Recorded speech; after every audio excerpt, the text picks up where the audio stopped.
প্রবাসী ভোটার যারা এবার ভোট দেওয়ার জন্য সারা দুনিয়াতে প্রায় 1.25 কোটি ভোটার বা তার বেশি রেজিস্ট্রেশন হচ্ছে। এদের ভোটার রেজিস্ট্রেশনের প্রক্রিয়াটা আমরা যারা প্রবাসের সাথে যোগাযোগ রাখছি, সফর করছি, সে প্রক্রিয়াটা তারা অনেকে জটিল মনে করছে। এনআইডি, পাসপোর্ট, কোন কোন প্রয়োজনীয় ডকুমেন্টস না হলে এটা হতে পারছে না। এটাকে আরও কতটা মিনিমাম সহজ করে আমাদের প্রবাসী ভোটারদের ভোট প্রদানের ব্যবস্থা করা যায় সেটা নিয়ে আমাদের আলোচনার বিষয় ছিল। ভোট কেন্দ্রে সিসিটিভি ক্যামেরা স্থাপন, নিরপেক্ষ ভোট, সুষ্ঠু ভোট গ্রহণের জন্য একটা অন্যতম ইস্যু। এটা আমরা আগেও জামাত ইসলামীর পক্ষ থেকে কয়েকবার দৃষ্টি আকর্ষণ করেছি। ওনারা কথা দিয়েছিলেন, ওনারা বলেছিলেন এটা একটা কস্টলি ইস্যু। আমরা এ ব্যাপারে সরকারের প্রচুর অর্থ বিভিন্ন কাজে ব্যয় হয়। আমরা বলেছিলাম যে একটা জাতীয় নিরপেক্ষ নির্বাচন গণতন্ত্রের, দেশের শান্তি শৃঙ্খলা নিরাপত্তা এবং নির্বাচিত জনপ্রতিনিধির কাছে ক্ষমতা হস্তান্তরের জন্য এর চেয়ে গুরুত্বপূর্ণ আর কিছু হতে পারে না। এখানে অর্থ ব্যয় করা প্রয়োজনে অনেক ডোনার এজেন্সি, ডোনার কান্ট্রির কাছে সহযোগিতা চাওয়া যায়। আমরাও কিন্তু এই সমস্ত ব্যাপারে অ্যাপ্রোচ করেছি বিভিন্ন জায়গায়। তো সেই সিসিটিভি ক্যামেরা স্থাপন সম্পর্কে এগুলো আমাদের মধ্যে আলোচনার বিষয় ছিল।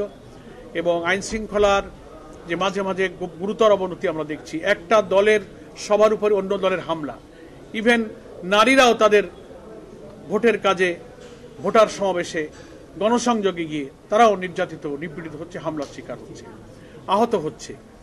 এই সব পরিস্থিতি নিয়েই আমরা মূলত নির্বাচন কমিশনকে এখনই সিরিয়াস না হলে তফসিল ঘোষণার পর নির্বাচন কতটা সুষ্ঠু হবে, কি কি আশঙ্কা আছে, কিভাবে ওনারা চ্যালেঞ্জ ফেস করবেন, সে ব্যাপারে ওনাদের কি গৃহীত ব্যবস্থা, কি পদক্ষেপ ওনারা নিচ্ছেন, সুনির্দিষ্ট সুস্পষ্টভাবে সেগুলো বুঝবার জন্যই মূলত আজকে আমরা 6 সদস্যের এই প্রতিনিধি দল বৈঠক করেছি। আমার সঙ্গে যারা ছিলেন প্রায় সবাই আপনাদের পরিচিত। আমাদের সহকারী সেক্রেটারি জেনারেল মাওলানা এটিএম মাসুম, আমার ডান দিকে ডক্টর এইচ.এম. হামিদুর রহমান আজাদ, সহকারী সেক্রেটারি জেনারেল, মতিউর রহমান আখন্দ, আমাদের প্রচার মিডিয়া বিভাগের সেক্রেটারি, এহসানুল মাহবুব জুবায়ের, আমাদের অ্যাসিস্ট্যান্ট সেক্রেটারি জেনারেল, প্রচার মিডিয়া বিভাগের প্রধান, অ্যাডভোকেট জসিমউদ্দিন সরকার, আমাদের ইলেকশন কমিশন এবং লিগ্যাল এইড এবং লয়ার্স ফোরামের উনি সভাপতি। এই 6 জন আমরা এখানে আজকে এই প্রতিনিধি দলে উপস্থিত ছিলাম। তো দীর্ঘ আলোচনা হয়েছে, প্রায় 1.5 ঘন্টার মতো। আলোচনায় প্রধান নির্বাচন কমিশনার সহ কমিশনার বৃন্দ যথেষ্ট আন্তরিকতা এবং তাদের গৃহীত পদক্ষেপগুলো সম্পর্কে আমাদেরকে যথাসাধ্য ব্রিফ করার চেষ্টা করেছেন। সন্তোষজনকভাবেই আমরা আলোচনার শেষের দিকে পৌঁছেছি। কিছু কিছু বিষয়ে আমরা আরও কোয়ারি করেছি, নতুন কিছু পরামর্শ আমরা দিয়েছি। ওনারা অনেক পরামর্শ চেয়েছেন। তাদের সাধ্যের মধ্যে সর্বোচ্চ প্রচেষ্টা তারা নির্বাচনকে সুষ্ঠু এবং নিরপেক্ষ করার জন্য চেষ্টা করবেন বলে কথা দিয়েছেন। এবং এই সপ্তাহের মধ্যেই নির্বাচনের তফসিল ঘোষণার আশাবাদ তারা ব্যক্ত করেছেন, যে ব্যাপারে সুনির্দিষ্ট সিদ্ধান্ত তাদের হয়েছে। আশা করা যায় এই সপ্তাহখানেকের মধ্যেই তারা নির্বাচনের তফসিল ঘোষণা করবেন এবং according to their commitment before Ramadan এই জাতীয় নির্বাচন হবে, সেই মর্মে তারিখ তারা সুনির্দিষ্ট করে ঘোষণা করবেন।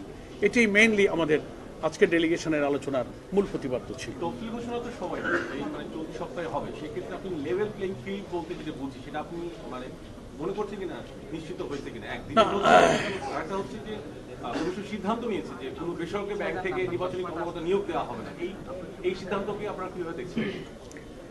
প্রথম কথা হচ্ছে যে ওনারা নির্বাচনের লেভেল প্লেইং ফিল্ড সম্পর্কে নিশ্চিত করতে পারেননি এবং পারেননি যে বিদ্যমান প্রশাসনিক অবস্থার কিছু তথ্য প্রমাণ স্পেসিফিক আমরা ওনাদের সামনে তুলে ধরে বলেছি যে এই অবস্থা থাকলে এটাকে আমরা লেভেল প্লেইং ফিল্ড হিসেবে গ্রহণ করব না, সুনির্দিষ্টভাবে আপনাদেরকে পদক্ষেপ নিতে হবে। এবং after declaration of schedule election কমিশনের কাছে সব এখতিয়ার চলে আসবে প্রশাসনকে যথাযথভাবে নিরপেক্ষ রাখা, প্রয়োজনে রদবদল করা। এখন তো একটা প্রশাসনিক রদবদল হয়েছে। যদি এটা আমরা উল্লেখ করেছি যে আমরা যদি দেখি যে তফসিল ঘোষণার পর কোনো কর্মকর্তা খুব নগ্নভাবে তার নিরপেক্ষতা ভঙ্গ করছেন, আমরা এগুলো আপনাদের নোটিশে আনবো। ওনারা কথা দিয়েছেন যে শুধু সুনির্দিষ্টভাবে আমাদের নোটিশে আনলে আমরা তাৎক্ষণিক পদক্ষেপ গ্রহণ করব, এ কথা ওনারা দিয়েছেন। এই বিষয়টা আমাদের আজকের আলোচনায় ছিল না, তবে আমরা আগে আলোচনা এটা করেছি যে কেউ কেউ নানান ব্যাংক বা প্রতিষ্ঠানের নাম উল্লেখ করে যে কথা বলেছেন, এটা কোনো দলের কোনো ব্যাংক হয় না, দলের কোনো মালিকানায় কোনো আর্থিক প্রতিষ্ঠান থাকে না।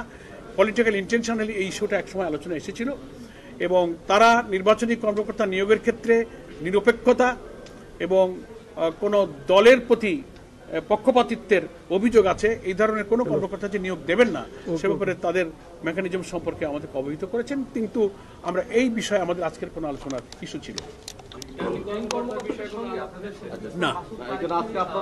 একজন বলেন, একজন আপনারা বলেছেন যে তফসিল ঘোষণার সময় বেরিয়ে যাচ্ছে, আপনাদের যে কমপ্লেন সেটা সম্পর্কে জানতে এসেছেন। আপনারা কি কোনো রকম আশঙ্কা ফিল করছেন যে নির্বাচন ডিলে হওয়ার? আশঙ্কা আমরা এখন ফিল করছি না। ওনারা যে কথা দিলেন আমাদের, ওনাদের সিদ্ধান্তের যে কথা জানালেন, তাতে আমরা ওনাদের উপরে আস্থা রাখতে চাই যে ওনাদের এই কথার উপরে ওনারা ঠিক থাকবে এবং এই ডিসেম্বরের দ্বিতীয় সপ্তাহের অনাস্থা নিয়ে আমরা আসিনি, কিন্তু জাতি মনে করছিল তাদের কমিটমেন্ট অনুযায়ী নির্বাচনের তফসিলটা ঘোষণা হয়তো হয়ে যাবে, সে সময়টা যেন পার হয়ে যাচ্ছে। দ্যাট ইজ হোয়াই আমরা এইটাকে পরিষ্কার করার জন্য, সংশয় নিরসনের জন্য অনেকগুলো ইস্যুর মধ্যে এটাকে আমরা আজকে এমফাসিস দিয়েছি। আছে, আমরা আস্থা রাখতে চাই। কোনো রাজনৈতিক দল বা কারো অসুস্থতা কোনো কারণে নির্বাচন পিছিয়ে যেতে পারে এমন শঙ্কা আপনাদের আছে কিনা, এই বিষয়ে আপনারা বললেন কিনা? না, এমন কোনো প্রসঙ্গ আজকে আলোচনায় স্থান পায়নি। আপনাদের কোনো শঙ্কা আছে কিনা? আমরা কোনো আশঙ্কা করি না, কারণ আমরা নির্বাচন তো একটা ভিন্ন জিনিস, এটা আইনের বিষয়, ঠিক আছে না? এটার সাথে অন্য কিছুকে রিলেট করা যাবে না। জাতির প্রত্যাশা, এটা একটা বিশাল সাংবিধানিক আইনগত বিষয়। সিসি ক্যামেরার বিষয়ে কি বলেছেন কমিশন আপনাদেরকে?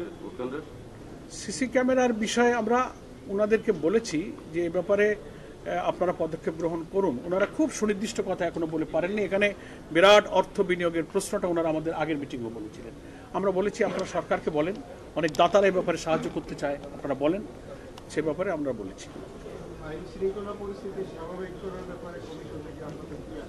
ওইটুকু আশ্বাস ওনারা দিয়েছেন যে সুনির্দিষ্টভাবে আমাদেরকে আপনারা বলবেন, আমাদের উপরে যখন দায়িত্ব আসবে তখন আমরা প্রয়োজনীয় পদক্ষেপ গ্রহণ করব। হ্যাঁ, করেছি। ওনারা কোনো বক্তব্য দেননি, তবে আমরা যে সুনির্দিষ্ট কিছু জায়গা, কিছু ব্যক্তি, কিছু ঘটনা আমরা উল্লেখ করেছি, সেটা ওনাদের নোটিশে আমরা দিয়েছি। এ ব্যাপারে ওনারা কোনো মন্তব্য করেননি, শুনেছেন। Thank you. নির্বাচন কেমন হবে মনে হচ্ছে আপনার? We are hopeful. আমরা সবসময় অপটিমিস্টিক থাকতে চাই, আমরা আশাবাদী থাকতে চাই। জাতির আশা আকাঙ্ক্ষা 24শে জুলাইয়ের গণ অভ্যুত্থানের আকাঙ্ক্ষাই হলো এবারের নির্বাচন নিরপেক্ষ হবে। 14, 18, 24-এ জাতির যে আশা পূরণ হয়নি, আগামী নির্বাচন সেই আশা পূরণের জন্যই তো আমাদের সহস্রাধিক ছেলেরা জীবন দিয়েছে। 30-40 হাজার ছেলেরা, আমাদের সন্তানেরা, তারা আহত ক্ষতবিক্ষত হয়েছে। এর মূল্য হবে না যদি এই নির্বাচনটা আমরা নিরপেক্ষ করতে না পারি। আমি মনে করি নির্বাচন কমিশন জাতির অংশ, তারা নিশ্চয়ই তাদের শপথের উপরে থেকে এই নির্বাচনকে সুষ্ঠু করার জন্য এগিয়ে যাবেন। আমরা ওনাদেরকে আশ্বাস দিয়েছি। বাংলাদেশ জামাত ইসলামীর সম্মানিত আমির ডক্টর শফিকুর রহমানের পক্ষ থেকে we are always ready to give all kinds of cooperation to election commission. সবসময় আমরা প্রস্তুত আছি। Thank you. এটা তো আজকে আলোচনার বিষয় না, আর একদিন জানবেন কত সময় কত কথা বলি, ওই সময় জানবেন। আমরা সহজে পাই না, প্রশ্ন তো একেবারে আসছে, সহজে পাই না। সেক্ষেত্রে নির্বাচন আস্থা রাখছে ইসির ওপর।